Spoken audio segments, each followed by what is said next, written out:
Hammaga assalomu alaykum. O'tgan darsimizda Product Controller'ni yangilab, uni ishga tushirgandik. Bu kontrollerimizda faqat ikkita action bor edi. Index va details degan va ular uchun view'lar ham faqat ikkita edi. Details va index ular views papkasidagi products papkasida joylashgan. Endi shu papkaga products.db papkasidan create, delete va edit fayllarini ko'chirib olamiz. O'ng tugmani ezib kopировать, products papkasini tanlab stavить qilamiz. View'larni ko'chirib oldik. Create view'siga kiramiz. View datani tagidagi layout qatorini olib tashlaymiz. Modelga bu yerda product ko'rsatilgan, uni models papkadagi product modelni ko'rsatib qo'yamiz. Delete dan xuddi shunday qilamiz. O'chirib tashlasa ham bo'ladi. Layoutni undan ham o'chirib olamiz. Edit view faylda ham xuddi shu ishlarni qilamiz. Keyin index fayliga kirib turib, mahsulotlarning tagiga mahsulot yaratish uchun ссылка yozamiz. SPAction create deb ko'rsatib qo'yamiz. Va nomini yangi hosil qilish deb yozib qo'yamiz. View'larimizni hosil qilib oldik. Endi eslangda bo'lsa, kontrollerimizda ularga action yo'q edi. Actionlarni shablon yaratib bergan fayllardan ko'chirib olaveramiz. Shablon kontrollerdan products.db shablon kontrollerini ochib turib, create metodidan tortib delete confirmed metodigacha ko'chirib olamiz.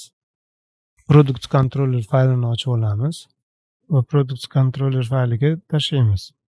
Mana product controller fayliga ko'chirib oldik metodlarni. Endi ularga o'zgartirish kiritamiz. Birinchi create metodi o'zgarmaydi, shunday qoladi. Keyingi create metodi post uchun mo'ljallangan create metodi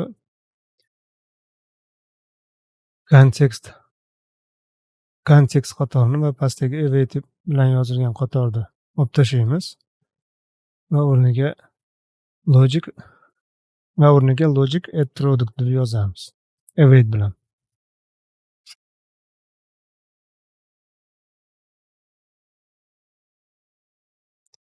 Qavs ichiga product deb yozib qo'yamiz. Hozir add new product model kutgani uchun qizarib turibdi produktimiz. Metod parametridagi product model qilib qo'yamiz. Endi editni to'g'rilaymiz. Edit metodida kontekstdan keyingi qismini o'chirib olib turib, logic get product by id deb turib, qavsning ichiga id.value deb yozib qo'yamiz. Shuningdek, 404 xatoni o'rniga sahifa topilmaganda chiqadigan not found o'rniga view qaytaramiz.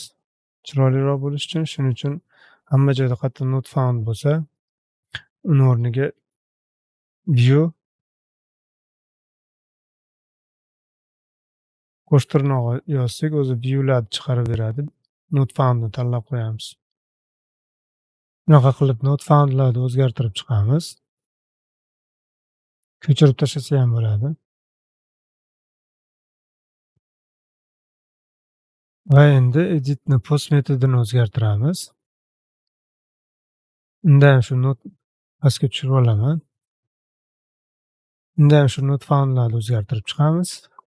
Kontekst bor joyda logicdan foydalanamiz.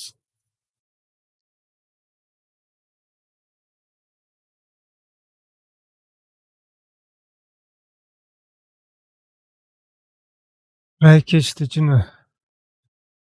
catch'ni o'chirib yuboramiz va o'rniga logicni yozamiz. Va o'rniga await logic update product deb yozamiz. Va qavsning ichiga product deb yozib qo'yamiz. Bu yerda ham product model kutgani uchun xato deyapti. Metodimiz parametrida product modelga o'zgartirib qo'yamiz. Endi delete o'zgartiramiz.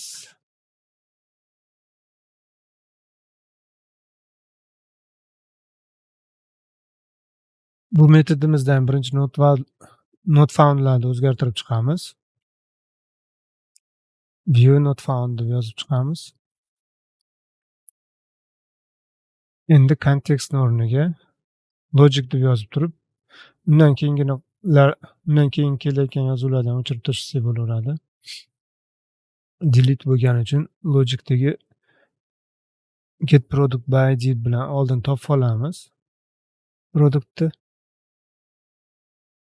Qavsning ichiga id nuqta bo'yli deb yozib qo'yamiz.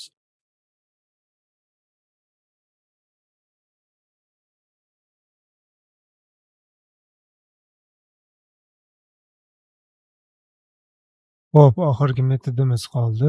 Delete confirmed. Bu metodimizda returngacha bo'lgan qismini o'chirib yuborsak ham bo'ladi. Tepa qismiga await logic remove product deb turib, qavsning ichiga id ni yozib qo'yamiz. Keyin shu ifdan returngacha bo'lgan kodni olib tashlaymiz. Qavsni o'chirib yuborib ham qo'shib qo'yaman. Bo'ldi, endi o'zgartirib bo'ldik. Ishga tushirsak ham bo'ladi.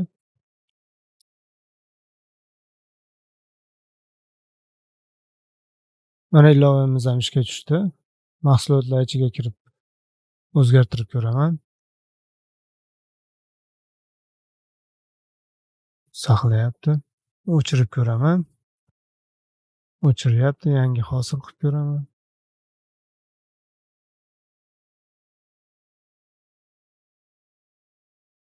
Yangi mahsulot ham hosil bo'lyapti. Mana kontrollerimizni ham o'zgartirib oldik. Bugungi darsimizga hozircha shu. E'tiboringiz uchun rahmat. Keyingi darslarda ko'rishguncha xayr, sog' bo'ling.